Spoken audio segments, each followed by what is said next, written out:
মুভির শুরুতেই আমাদের জানানো হয় এক অজানা ভাইরাসের কারণে পৃথিবীর সমস্ত মানুষ মারা গিয়েছে, কিন্তু একজন লোক এখনও জীবিত আছে যার নাম ফিলিপ। এখন বেচারা ফিলিপ একা একাই বেশ কয়েক বছর ধরে এদিক ওদিক ঘুরে বেড়াচ্ছে যাতে সে কোনো জীবিত মানুষের দেখা পায়, কিন্তু সে কাউকেই পায় না। এতে সে খুবই হতাশ হয়ে পড়ে এবং নিজের শহরে ফিরে আসে। পথের মধ্যে সে একটা সাইনবোর্ড দেখতে পায় এবং তাতে লিখে দেয় যে একজন মানুষ এখনো বেঁচে আছে। এরপর সে নিজের বাড়িতে পৌঁছায় এবং ভাবে, আমি এই জঘন্য বাড়িতে কেন থাকবো যেখানে আমার শহরে অনেক বড় বড় ধনীদের বাড়ি রয়েছে। এরপর সে শহরের সবচেয়ে ধনী ব্যক্তির বাড়িতে থাকার জন্য চলে যায়। সেখানে সে বড় বড় মিউজিয়াম থেকে চুরি করা পেইন্টিংগুলো টাঙিয়ে দেয়, যেগুলোর প্রতিটির দাম ছিল $1 বিলিয়ন। কিন্তু যখন ফিলিপের এতেও মন ভরল না, তখন সে সেখান থেকে মিশরের মমির কফিন এবং ডাইনোসরের মাথাও তুলে নিয়ে এলো, যেটা কিনা সে তার ডাইনিং টেবিলে সাজিয়ে রাখে। রাতে ঘুমানোর আগে সে সৃষ্টিকর্তার কাছে বারবার হস্তমৈথুন করার কারণে ক্ষমা চায়, যা সে গত 2 বছর ধরে করে আসছিল। পরদিন সকালে সে টয়লেটে যায়, কিন্তু সেখানে পানি আসছিল না। তাই সে নিজের পেছনের অংশ ধোয়ার জন্য অনেকগুলো বিসলেরি পানির বোতল নিয়ে আসে। পেট খালি করার পর তার খিদে লেগেছিল, তাই সে একটা সুপার মার্কেটে যায়। সেখানে দরজা খোলার বদলে সে বন্দুক দিয়ে তা উড়িয়ে দেয়। ভেতরে ঢুকেই সে নিজের জন্য অনেক খাবার নেয়, কিন্তু তখনই তার নজর সেখানে রাখা নোংরা ম্যাগাজিনগুলোর উপর পড়ে, যেগুলো সে গাদা করে নিজের ট্রলিতে ভরে সেখান থেকে নিয়ে বেরিয়ে যায়। রাতে সে $600 ওয়াইন খোলে এবং সৃষ্টিকর্তাকে ধন্যবাদ জানায়। এরপর সে চুপচাপ ঘুমাতে চলে যায়। পরের দিন ফিলিপ নিজের সময় কাটানোর জন্য ঘরের দামি দামি জিনিসগুলো নষ্ট করে দেয়, কিন্তু যখন এতেও তার মন ভরল না, তখন সে একটা দামি মাস্টাং গাড়িকে একটা সস্তা গাড়ির সাথে ধাক্কা দিয়ে বিস্ফোরণ ঘটায়, কারণ বেচারা আর কতক্ষণ হাত চালিয়ে সময় কাটাবে। এভাবে করতে করতে কিছুদিন কেটে যায় এবং আমরা দেখি ফিলিপের বাড়ি একটা আবর্জনার স্তূপে পরিণত হয়েছে। আর সে কেনই বা এই বাড়ি পরিষ্কার করবে, এটা তো তার নিজের বাড়ি ছিল না। এরপর সে একটা রাবার পুল মদ দিয়ে পূর্ণ করে দেয় এবং তাতেই গোসল করে, আবার সেটা থেকেই পান করে। এরই মধ্যে হঠাৎ তার জোরে টয়লেট পায়, কিন্তু তার টয়লেটে আবর্জনা ভর্তি ছিল। তাই সে নিজের জন্য একটা নতুন কমোড তৈরি করার কথা ভাবে। সে একটা সুইমিং পুলের তক্তাকে মাঝখান থেকে কেটে ফেলে এবং সেখানে মল ত্যাগ করতে বসে যায়। এরপর সে একটা বারে যায় এবং সেখানে রাখা খেলনাগুলোকে জিজ্ঞেস করে, তোমরা কি একটু মদ খেতে চাও? কিন্তু খেলনাগুলো যখন কোনো উত্তর দেয় না, তখন সে নিজেই পুরো বোতল মদ খেয়ে সেখানে অজ্ঞান হয়ে পড়ে যায়। কিছুক্ষণ পর যখন তার জ্ঞান ফেরে, সে একটা খেলনাকে নিজের সাথে গাড়িতে নিয়ে একটা মেয়ের মূর্তির কাছে যায় এবং তার সাথে কথা বলতে শুরু করে। সে বলে, আমি অনেকদিন ধরেই তোমাকে লক্ষ্য করছি, কিন্তু আমার এত সাহস ছিল না যে তোমাকে মনের কথা জানাই। এইটা বলে সে তাকে চুমু খেতে যায় এবং তখনই মূর্তির হাত ভেঙে যায়। এইটা দেখে ফিলিপ দুঃখী হয়ে যায় এবং পরের দিন একটা পাহাড়ের উপরে গিয়ে সেখানে রেস্ট ইন পিস ফিলিপ লিখে দেয়। তারপর সে নিজের গাড়িতে বসে পূর্ণ গতিতে পাহাড় থেকে গাড়িটি ক্র্যাশ করিয়ে জীবন দেওয়ার জন্য এগিয়ে যায়। কিন্তু প্রাণ দেওয়ার ঠিক আগ মুহূর্তে সে সেখানে অদ্ভুত কিছু দেখতে পায়। সে দ্রুত গাড়ি থামিয়ে দেখে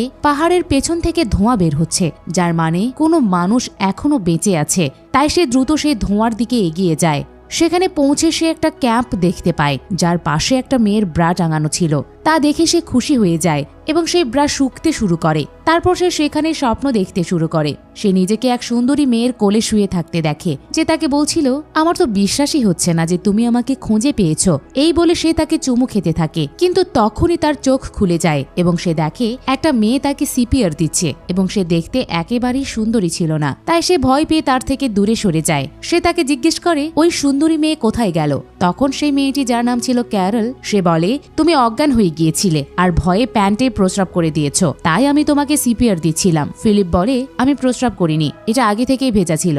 এটা বলতে বলতে সে তার দিকে এগোতে থাকে, যাতে ঘাবড়ে গিয়ে ক্যারল নিজের বন্দুক বের করে ফেলে। ক্যারল বলে, আগে আমার ব্রা নিচে রাখো এবং বলো তুমি ভালো মানুষ নাকি খারাপ মানুষ। ফিলিপ বলে, হ্যাঁ আমি ভালো মানুষ, তুমি আমার উপর ভরসা করতে পারো। ক্যারল জিজ্ঞেস করে, তুমি কি সেই যে সাইনবোর্ডে নিজের কথা লিখেছিলে? ফিলিপ বলে, হ্যাঁ ওইটা আমি লিখেছিলাম। আসলে একা থাকতে থাকতে আমি পাগল হয়ে যাচ্ছিলাম আর নিজের জীবনও দিতে যাচ্ছিলাম, তখনই তোমাকে দেখতে পেলাম। এটা শুনে ক্যারলে তার উপর মায়া হয় এবং সে তার সাথে বন্ধুত্ব করে নেয়। এরপর তারা দুজন একসাথে বসে কফি খেতে থাকে। সেখানে আমরা ফিলিপকে দেখি যে মোটেও খুশি ছিল না, কারণ সে নিজের জন্য সব সময় একজন সুন্দরী মেয়ে চেয়েছিল, কিন্তু সে কি পেল?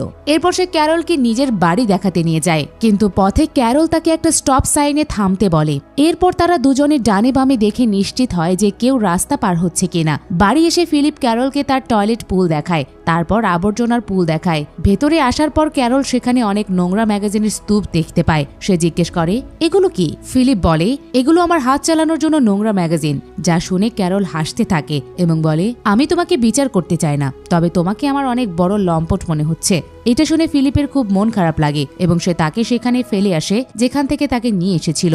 পরদিন সকালে যখন তার ঘুম ভাঙে, সে দেখে ক্যারল আবারও তার কাছে চলে এসেছে আর তার বাড়ির আবর্জনা পরিষ্কার করছে। ফিলিপ বলে, এরপর থেকে যখন তুমি আমার বাড়ির আবর্জনা পরিষ্কার করতে আসবে, আমাকে জানিয়ে আসবে। যা শুনে ক্যারল রেগে যায় এবং সেখানে আবার সে আবর্জনা ছড়িয়ে দেয়। ফিলিপ তাকে আটকানোর চেষ্টা করলে সে বলে, আমাদের এটা পরিষ্কার করার জন্য ক্লিনার লাগবে, যা নেওয়ার জন্য তারা দুজন সুপার মার্কেটে পৌঁছায়। তখনই ফিলিপ তার গাড়িটি প্রতিবন্ধীদের পার্কিং জোনে দাঁড় করায়। ক্যারল তাকে বলে, এই জায়গাটি প্রতিবন্ধীদের জন্য, তুমি তোমার গাড়ি অন্য কোথাও পার্ক করো। যা শুনে ফিলিপ রেগে যায় এবং বলে, তুমি কি পাগল হয়ে গেছো?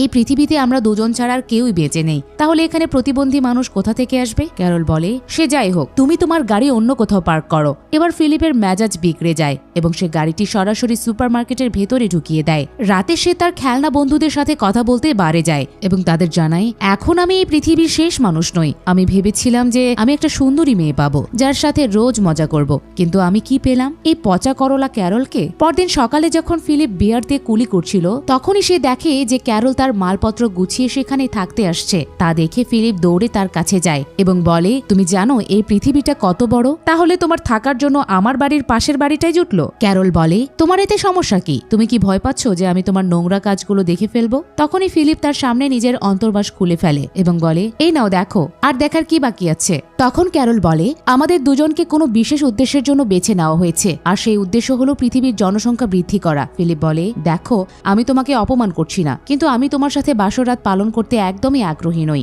এই বলে ফিলিপ সেখান থেকে চলে যায় এবং তার মলের পুলে বসে মল ত্যাগ করতে থাকে। তখনই ক্যারল সেখানে আসে এবং বলে, তুমি কি ভেতরে গিয়ে এটা করতে পারো না? ফিলিপ বলে, না, পারি না, কারণ ভেতরে পানি নেই। ক্যারল তাকে বোঝায়, বলে, আমাদের মানুষের মতোই বাঁচতে হবে, তবেই আমরা ভবিষ্যতে আমাদের সন্তানদের একটা সুন্দর জীবন দিতে পারবো। ফিলিপ বলে, তুই একটা পাগলি মেয়ে, তুই কি বুঝিস না যে আমি তোর সাথে বাচ্চা জন্ম দিতে চাই না? ক্যারল বলে যে, ঠিক আছে, কিন্তু আমার খাওয়ার জন্য ফ্রেশ ফল আর সবজি খাই, তোমার কি খেতে মন চায় না? ফিলিপ বলে, আমার এতে কিছু আসে যায় না। তখনই ক্যারল তার পকেট থেকে একটা টমেটো বের করে তাকে খ্যাপাতে খ্যাপাতে খেতে শুরু করে। তাকে টমেটো খেতে দেখে ফিলিপও 2 বছরের পুরনো টিনের কৌটার টমেটো খেতে শুরু করে, কিন্তু সেটা খেয়ে সে মজা পাচ্ছিল না। তাই সে রাতে চুপচাপ ক্যারলের বাগানে ঢুকে তার সব টমেটো খেয়ে ফেলে। পরদিন সকালে ক্যারল তার বাড়িতে এসে জিজ্ঞেস করে, তোমার টমেটো খেয়ে কেমন লাগলো? ফিলিপ বলে, আমি তোমার টমেটো খাইনি, যার ফলে ক্যারল তাকে সন্ত্রাসী বলে সেখান থেকে চলে যেতে থাকে। ফিলিপ জিজ্ঞেস করে, তোমার পায়ে কি হয়েছে? ক্যারল বলে, মাটি থেকে পানি তোলার সময় আমি চোট পেয়েছি। তার এই অবস্থা দেখে ফিলিপের মায়া হয়, তাই সে তার পানির ব্যবস্থা করতে সাহায্য করে। সে একটা ভাল্ব থেকে পানির পাইপ জুড়ে পানি ক্যারলের বাড়ি পর্যন্ত নিয়ে আসে, যা দেখে ক্যারল খুবই খুশি হয় আর রাতে তাকে ডিনারের জন্য আমন্ত্রণ জানায়। রাতে ডিনারের সময় ক্যারল ফিলিপকে বলে, তোমার গুণাবলী দেখে আমার বিশ্বাস হয়ে গেছে যে উপরওয়ালা আমাদের জনসংখ্যা বাড়ানোর জন্যই মিলিয়েছেন। ফিলিপ বলে, ঠিক আছে, তুমি যখন এতই জোরাজোরি করছো, তাহলে আজ রাতেই আমরা কাজটা সেরে ফেলি। ক্যারল বলে, না, আমি তোমার সাথে ততক্ষণ বাসরাত পালন করব না যতক্ষণ না তুমি আমাকে বিয়ে করো। এসব শুনে ফিলিপ হাসতে থাকে এবং বলে, তুমি ভালোই মজা করো। ক্যারল বলে, না, আমি মজা করছি না। তুমি কি চাও যে এই পৃথিবীতে জন্ম নেওয়া প্রথম সন্তানটি অবৈধ হোক? ফিলিপ বলে, তুমি এই বিয়ে কেন করতে চাও যখন এর কোনো মানেই নেই? ক্যারল বলে, আমার কাছে এর মানে আছে। যদি দুনিয়া শেষও হয়ে যায়, তার মানে এই নয় যে আমরা আমাদের রীতিনীতি ভুলে যাব।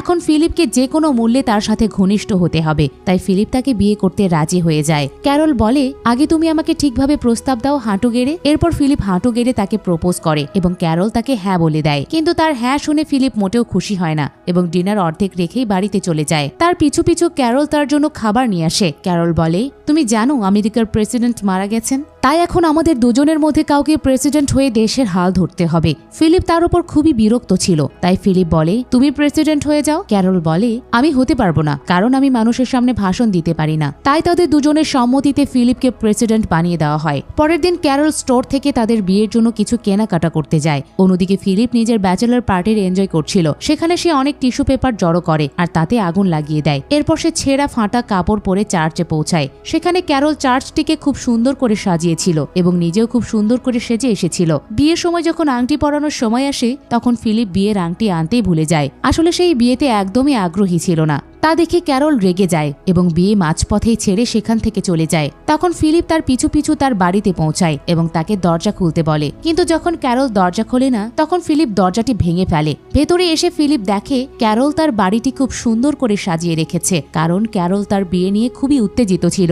এরপর ফিলিপ ক্যারলকে দেখে যে মন খারাপ করে একটা ঘরে বসে আছে। ফিলিপ তার কাছে ক্ষমা চায় এবং বলে, আমি সত্যি আংটির কথা ভুলে গিয়েছিলাম, যদি মনে থাকতো তবে অবশ্যই নিয়ে আসতাম। ক্যারল তাকে ক্ষমা করে দেয়। এরপর তারা দুজনে আংটি নেয়ার জন্য একটা জুয়েলারি শপে যায়। সেখান থেকে তারা অনেক আংটি নেয়, যা ফিলিপ এক এক করে ক্যারলের আঙুলে পরিয়ে দেয় আর তাকে বিয়ে করে। রাতে যখন বাসরাতের সময় আসে, ক্যারল তার সাথে ঘনিষ্ঠ হওয়ার বদলে সারা রাত তার সাথে গল্প করতে থাকে। পরের দিন থেকে ক্যারল ও ফিলিপের সাথে সেই কাজ করে যা ফিলিপ পছন্দ করত। এরপর ফিলিপ ক্যারলকে তার এক্স গার্লফ্রেন্ড একটা পুতুলের সাথে পরিচয় করিয়ে দেয়। তা দেখে ক্যারল হিংসা করতে শুরু করে এবং পুতুলটিকে বাইরে ফেলে দেয়। এরপর অনেক আনন্দ করে যখন তারা বাড়ির দিকে যাচ্ছিল, তখন চৌরাস্তায় তাদের গাড়ি একটা লিমুজিনের সাথে ধাক্কা খায়। ফিলিপ দ্রুত নেমে সেই লিমুজিনটি দেখতে যায় যে ভেতরে কোনো মানুষ আছে কিনা। আর তখনই সেখান থেকে মেলিসা নামের এক সুন্দরী মেয়ে নেমে আসে। ক্যারল ও মেলিসাকে দেখে খুবই খুশি হয় এবং এরপর তারা তিনজন মিলে ফিলিপের বাড়িতে যেতে থাকে। পথে ফিলিপ মেলিসার দিকে এক দৃষ্টিতে তাকিয়েছিল এবং তাকে পটানোর জন্য তার ছোট ছোট কথায় হাসছিল। মেলিসা জানায় শহরের বাইরে লাগানো সেই সাইনবোর্ড পরে এখানে সে এসেছে। গত 2 সপ্তাহ ধরে পাগলের মতো ঘুরে বেড়াচ্ছে সে, কিন্তু কাউকেই পায়নি। যা শুনে ফিলিপ ভাবতে থাকে, আমার কত বড় ভুল হয়ে গেল। এই মেয়েটি তো ক্যারলের আগেই এখানে এসেছিল। যদি এই মেয়েকে আগে পেতাম তবে আমি তাকেই বিয়ে করতাম। তখনই ক্যারল মেলিসাকে জানিয়ে দেয় যে আমরা 1 সপ্তাহ আগেই বিয়ে করেছি। যা শুনে মেলিসা অবাক হয়ে যায় এবং বলে, বাহ, তোমরা তো খুব ফাস্ট। এদিকে বিয়ের এই কথাটা ফিলিপের একদমই ভালো লাগছিল না, আর ক্যারল তাদের কিছু বলার আগেই সে বাড়ির মাঝখানের জানালা বন্ধ করে দেয়। এরপর তারা তিনজন বাড়িতে পৌঁছায়, যেখানে মেলিসা তার বাড়িতে লাগানো দামি দামি পেইন্টিং দেখে অবাক হয়ে যায় এবং বলে, আমি খুবই ক্লান্ত, আমার বিশ্রামের প্রয়োজন। ফিলিপ বলে, তুমি আমার বাড়িতেই বিশ্রাম নাও, আমরা অনেক গল্প করব এবং মজা করব। কিন্তু তখনই ক্যারল বলে, আমি যদি ওর জায়গায় হতাম তবে এই বাড়িতে মোটেও থাকতাম না, কারণ ফিলিপ এই বাড়ির পুল পায়খানা করার জন্য ব্যবহার করে। যা শুনে মেলিসা বলে, ঠিক আছে, আমি নিজের জন্য অন্য কোনো বাড়ি খুঁজে নেব। যাওয়ার আগে ক্যারল তাকে ডিনারের জন্য ইনভাইট করে। এতে মেলিসাও রাজি হয়ে যায়। তখনই ক্যারল তাকে জড়িয়ে ধরে। ফিলিপ এমন সুযোগ কখনোই ছাড়ে না, তাই সেও তাদের মাঝে ঢুকে পড়ে এবং মেলিসার পিঠে লেগে দাঁড়ায়। বিকেলে যখন ডিনারের প্রস্তুতি চলছিল, তখনই ফিলিপ দাড়ি কামিয়ে সেখানে আসে, যা দেখে ক্যারল অবাক হয়ে যায়। কারণ ক্যারল যখন দাড়ি কাটতে বলেছিল তখন ফিলিপ দাড়ি কাটতে মানা করে দিয়েছিল। আসলে সে মেলিসার সাথে ঘনিষ্ঠ হওয়ার চেষ্টা করছিল, যার জন্য ফিলিপ যে কোনো কিছুই করতেই রাজি ছিল। রাতে যখন সবাই ডিনার টেবিলে ছিল, তখন ফিলিপ মেলিসার দিকে তাকিয়েছিল এবং নিজেকে অভিশাপ দিচ্ছিল যে কেন এত তাড়াতাড়ি সে বিয়ে করে ফেললো। এরপর ফিলিপ মেলিসার সব কথায় সায় দিচ্ছিল, যেমন যে মুভি মেলিসার প্রিয় সেটা ফিলিপেরও প্রিয়, যে গাড়ি মেলিসার প্রিয় সেটা তারও প্রিয়। আসলে এগুলো করছিল যাতে মেলিসা মনে করে যে তাদের দুজনের মধ্যে অনেক কানেকশন রয়েছে। ডিনার শেষ হওয়ার পর ক্যারল ফিলিপকে তার সাথে সময় কাটানোর জন্য ডাকে, কিন্তু ফিলিপের একদমই ইচ্ছা ছিল না, তাই সে মানা করে দেয় এবং বলে, আমার পেট ব্যথা করছে। ক্যারল জিজ্ঞেস করে, তুমি আমাকে একটা কথা বলো, তুমি কি মেলিসার প্রতি আকৃষ্ট? ফিলিপ তাকে বলে, না, এমন কিছুই নয়। এই বলে সে শুতে চলে যায়। পরদিন সকালে মেলিসা ফিলিপের সাথে দেখা করতে আসে। সেখানে মেলিসা দেখে ফিলিপ ব্যায়াম করছে। আসলে ফিলিপ মেলিসাকে নিজের বডি দেখিয়ে পটাতে চেয়েছিল। মেলিসা তাকে বাইরে ডাকে এবং জিজ্ঞেস করে, এসব কি? ফিলিপ বলে, এটা আমার পক্ষ থেকে তোমার জন্য একটা গিফট, কারণ আমি তোমার লিমুজিন ভেঙে দিয়েছিলাম। মেলিসা বলে যে তোমার এসব করার কোনো দরকার নেই। এরই মধ্যে ক্যারল ফিলিপকে ডেকে জিজ্ঞেস করে, তুমি কি মেলিসাকে একটা নতুন গাড়ি গিফট করেছো? ফিলিপ বলে, হ্যাঁ, কারণ আমি ওর লিমুজিন ভেঙে ফেলেছিলাম। ক্যারল বলে, তোমার কাছে এসব করার সময় আছে, অথচ আমি তোমাকে 100 বার বলেছি যে আমার দরজাটা ঠিক করে দাও, কিন্তু তোমার কাছে তো তার জন্য সময় নেই। এরপর ক্যারল মেলিসাকে তাদের বিয়ের ছবি দেখায়, যা সে নিজে এঁকেছিল। মেলিসা জিজ্ঞেস করে, যদি তোমাদের বিয়ে হয়ে থাকে তাহলে তোমরা একসাথে থাকো না কেন? ক্যারল বলে, আমি ওর সাথে থাকতে পারবো না, ও খুবই নোংরা। আমি তাকে বিয়ে করেছি শুধু পৃথিবীর জনসংখ্যা বাড়ানোর জন্য। এদিকে যখন ফিলিপ দরজা ঠিক করছিল, তখন মেলিসা তার কাছে আসে। মেলিসা বলে, আমার কাছে একটা জেনারেটর আছে, যা দিয়ে আমরা বিয়ার ঠান্ডা করে খেতে পারি, তাই তুমি বিকেলে ক্যারলকে নিয়ে আমার বাড়িতে এসো। কিন্তু ফিলিপ একাই মেলিসার বাড়িতে বিয়ার খেতে পৌঁছে যায় এবং তাকে বলে, ক্যারলের শরীর খারাপ, তাই সে আসতে পারবে না। অথচ সে ক্যারলকে জানায়নি যে মেলিসা তাদের ইনভাইট করেছে। কথায় কথায় মেলিসা ফিলিপকে জানায় সে গত 2 বছর ধরে পুরুষের খোঁজে ঘুরে বেড়াচ্ছে, কারণ তারও বেশ কয়েক বছর ধরে কোনো আনন্দ করা হয়নি। তারও কিছু শারীরিক চাহিদা আছে যা সে পূরণ করতে চায়। ফিলিপ বলে, হ্যাঁ, আমি বুঝতে পারছি, এসব স্বাভাবিক। মেলিসা বলে, আমি তোমাদের দুজনের জন্য খুবই খুশি যে তোমরা একসাথে আছো। যদিও তোমাদের মধ্যে ঝগড়া চলে, কিন্তু তোমরা একসাথে আছো, যেটাকে আমি খুব সম্মান করি। এদিকে ফিলিপ তাকে এটা জানানোর জন্য ছটফট করছিল যে সে ক্যারলের সাথে একদমই খুশি নয়। সে তো মেলিসার মতো কোনো মেয়ের সাথে মজা করতে চেয়েছিল, কিন্তু সে কি পেয়েছে? এই পচা জঙ্গল। মেলিসা বলে, আমার কপাল দেখো, পৃথিবীতে বেঁচে থাকা একমাত্র পুরুষটিকে পেলাম, আর সেও বিবাহিত। ফিলিপ বলে, চিন্তা করো না, এখন সেই পুরুষ আর বিবাহিত থাকবে না। এরপর সে তার বিয়ে ভাঙার জন্য ক্যারলের কাছে পৌঁছায়, কিন্তু সে তাকে কিছুই বলতে পারে না, কারণ সে তাদের বিয়ের ছবি দিয়ে দরজায় টাঙানোর জন্য একটা হার তৈরি করছিল, যা দেখে তার ক্যারলের ওপর মায়া হয়, আর সে তার অনুভূতিতে আঘাত করতে চায় না, তাই সে চুপচাপ নিজের বাড়িতে চলে যায়। অন্যদিকে আমরা একটা ওডি গাড়িকে আসতে দেখি, যার মানে ছিল যে আরো একজন মানুষ এই পৃথিবীতে বেঁচে আছে। সেই মানুষটি ফিলিপের সেই অ্যালাইভ বোর্ডটি দেখে শহরের দিকে রওনা দেয়। এখন এই মানুষটি কে ছিল এবং তাদের ছাড়া আরো কতজন মানুষ পৃথিবীতে বেঁচে আছে? আর ফিলিপ কি মেলিসার সাথে বাসরাত পালন করতে পারবে? আমি জানি এই সব প্রশ্ন তোমাদের বিরক্ত করছে, কিন্তু ভিডিওটির দৈর্ঘ্য ইতিমধ্যেই বেশ দীর্ঘ হয়ে গেছে, তাই তোমরা এর পরের অংশে এই সব প্রশ্নের উত্তর পাবে। এর দ্বিতীয় অংশ অবশ্যই আসবে, তাই কমেন্ট করতে ভুলবে না।